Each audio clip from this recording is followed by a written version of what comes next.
पत्नी की ये 3 बातें समझ ली तो कभी गरीब नहीं रहोगे। दोस्तों, आज मैं आपके लिए बहुत ही महत्वपूर्ण जानकारी लेकर हाजिर हुआ हूं।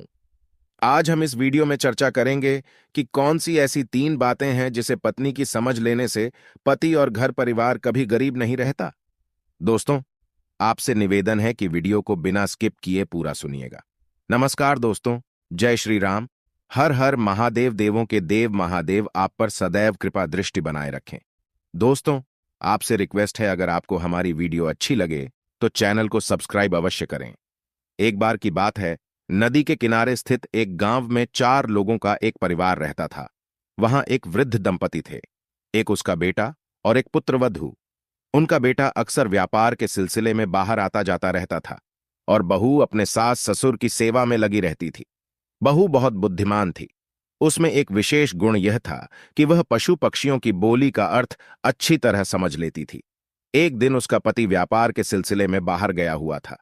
आधी रात को जब उसने सियारों के चिल्लाने की आवाज सुनी तो वह खाली घड़ा लेकर रात में ही घर से बाहर चली गई और काफी देर बाद वह लौटी तो उसका बूढ़ा ससुर यह सब देख रहा था। उसके ससुर को लगता था कि उसकी बहू चरित्रहीन है। बेटे की गैर मौजूदगी में ये रात को घर से बाहर क्या करने गई थी और काफी देर बाद घर लौटी है। इसके ऐसे आपत्तिजनक व्यवहार से मेरे परिवार की बदनामी होगी, इसलिए उसे घर में रखना ठीक नहीं है। इस बारे में उसने अपनी पत्नी से सलाह ली और अपनी बहू को उसके मायके छोड़ने का फैसला किया। सुबह होते ही उसने रथ सजाया, अपनी पुत्र वधू को बैठाया और उसे छोड़ने के लिए चल दिया। बहू समझ गई कि उसका ससुर उसे गलत समझकर उसको मायके छोड़ने जा रहा है। बहू बहुत समझदार थी, इसलिए उसने अपनी सफाई में ससुर से मुंह लगना उचित नहीं समझा। वह चुपचाप रथ में बैठी रही। चलते चलते रास्ते में एक नदी पर ससुर ने अपनी पुत्रवधू से कहा कि देखो, तुम रथ से उतरो, अपने जूते उतारो और नदी पार करो। बहू ने अपने ससुर की बात को अनसुना कर दिया और जूते पहने हुए ही नदी पार कर गई। ससुर को बहू का यह व्यवहार पसंद नहीं आया। सोचने लगा कि बहू न केवल चरित्रहीन है बल्कि बुरे लक्षणों वाली भी है। अपनी पुत्रवधू को रथ में बैठाकर वे आगे बढ़े। रास्ते में उसे मूंग से भरा एक खेत दिखाई दिया। ससुर ने खेत को देखकर तारीफ की और कहा कि किसी के खेत में क्या सुंदर मूंग उग रही है, इससे लगता है कि किसान को काफी फायदा मिलेगा। ससुर की बात सुनकर बहू बोली, बात तो आपकी ठीक है, फायदा तो होगा, अगर जंगली जानवरों से ना खाया जाए तो। ससुर को बहू की यह बात बहुत अजीब लगी और सोचने लगे कि यह कैसी बेतुकी बात कर रही है।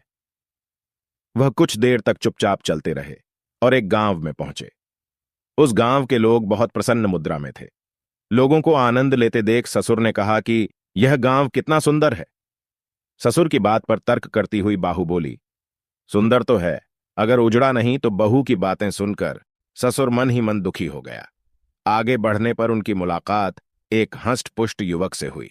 बूढ़े ने उस युवक की प्रशंसा करते हुए कहा, पहलवान जैसा दिखता है। बहू फिर तर्क करती हुई बोली, पहलवान तो है, अगर कहीं पीठ दिखाकर ना आए तो। ससुर को फिर बहू की तर्क अच्छी नहीं लगी और सोचने लगे कि यह हर समय बेकार की बातें करती हैं। चलते चलते रास्ते में उन्हें एक बड़ा बरगद का पेड़ मिला। बूढ़े ने रथ रोका और बरगद के पेड़ के नीचे आराम करने बैठ गया। उसकी बहू बरगद के पेड़ से कुछ दूरी पर जाकर बैठ गई। ससुर सोचने लगे कि यह कितनी पागल है, पेड़ के नीचे ना बैठकर पेड़ से दूर बैठी है। दोस्तों, थोड़ी देर विश्राम करने के बाद वे फिर आगे को चल दिए। चलते चलते बहू की ननिहाल में पहुंच गए। बहू का मामा मिला, उन्हें घर के अंदर ले गया और भोजन आदि कराने के बाद बूढ़ा अपने रथ में आकर लेट गया। ससुर को बाहर रथ में पड़ा देखकर बहू भी घर के अंदर नहीं गई। वह भी रथ की छाया में बैठ गई। वहां एक बबूल का पेड़ खड़ा था, जिसके ऊपर एक कौवा बैठा हुआ काऊ काऊ कर रहा था। वह समझ गई थी कि कौवा क्या कह रहा है, फिर भी वो कौवा से कहती हुई बोली, तू क्यों व्यर्थ काऊ काऊ कर रहा है। एक बार सियारों की बोली सुनकर घर से बाहर काम करने चली गई तो मेरा ससुर मुझे घर से निकाल लाया। अब अगर मैं तेरी बोली सुनकर कुछ काम करूं तो पता नहीं कौन सी आफत मेरे ऊपर टूट पड़े। कल रात में सियारों की आवाज सुनकर नदी किनारे गई तो वहां एक मुर्दा तैरता हुआ जा रहा था, जिसके ऊपर से मैं बहुमूल्य आभूषण उतार कर ले आई, जो मैंने घर में रख दिए। बदले में आज मुझे घर से निकाल दिया गया। अब तू कह रहा है कि बगुल की जड़ के पास सोना गड़ा है। अब इसे मैं निकालूंगी तो पता नहीं मेरा ससुर कौन सा आरोप मेरे ऊपर मार देंगे। ससुर रथ में लेटा हुआ ध्यान से बहू की बातें सुन रहा था। सोने का नाम सुनते ही वह तुरंत उठा और बबूल की जड़ के नीचे से सोना खोदकर भाग गया। सोना देखकर बूढ़ा ससुर बहुत प्रसन्न हुआ। अब वह अपनी पुत्रवधू की बहुत प्रशंसा करने लगा और तुरंत अपनी पुत्रवधू को रथ में बैठाकर घर की ओर लौटने लगा। रास्ते में उसने अपनी बहू से माफी मांगी और कहा, बहू, एक बात बताओ, जब मैं बरगद के नीचे आराम करने के लिए रुका था तो तुम बरगद की छाया में क्यों नहीं बैठी?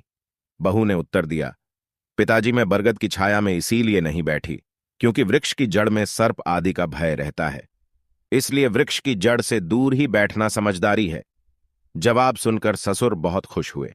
सोचने लगा, मैं तो इसे मूर्ख समझ रहा था, यह तो बहुत बुद्धिमान है। फिर उसने उस पहलवान के बारे में पूछा कि जब मैंने कहा था कि यह नौजवान पहलवान मालूम पड़ता है तो तुमने कहा था कि पहलवान तो ठीक है, अगर पीठ दिखाकर ना आए तो इसका क्या मतलब है? बहू ने कहा, पिताजी, जो शक्ल से ही पहलवान लगता है वह तब तक पहलवान नहीं होता जब तक उसमें साहस और फुर्ती ना हो। असली शूरवीर तो वही है जो पहले बार करता है और उसका बार बेकार नहीं जाता। अगर जीत कर आता है तो पहलवान है और अगर हार कर आता है तो काहे का सुरवीर। दूसरे सवाल का बहू के जवाब को सुनकर बूढ़ा बहुत खुश हुआ। फिर उसने उस खूबसूरत गांव के बारे में पूछा। बेटी, जब मैंने गांव में खुश लोगों को देखा तो कहा कि यह गांव बहुत सुंदर है, तब तुमने कहा था कि गांव तो सुंदर है अगर उजड़ा नहीं तो, इसका क्या मतलब था? बहू बोली, पिताजी, इसका सीधा सा मतलब है, जब हम गांव में दाखिल हुए तो सभी लोग अपनी ही खुशी में डूबे हुए थे।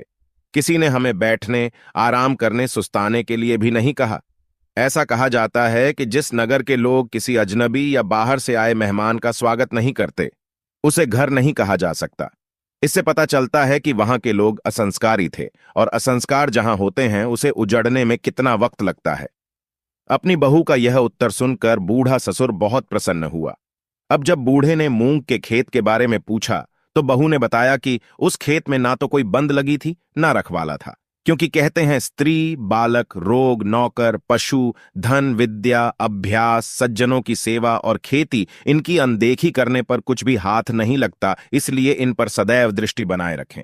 नदी को मैंने जूते पहनकर इसलिए पार किया क्योंकि नदी में विषैले जीव जंतुओं का भय है और उसमें कांटे नुकीले कंकड़ भी हो सकते हैं जो नंगे पैर में चुभ सकते हैं। दोस्तों, बहू की बुद्धिमत्ता और दूरदर्शिता को देखकर उसका ससुर बहुत प्रसन्न हुआ।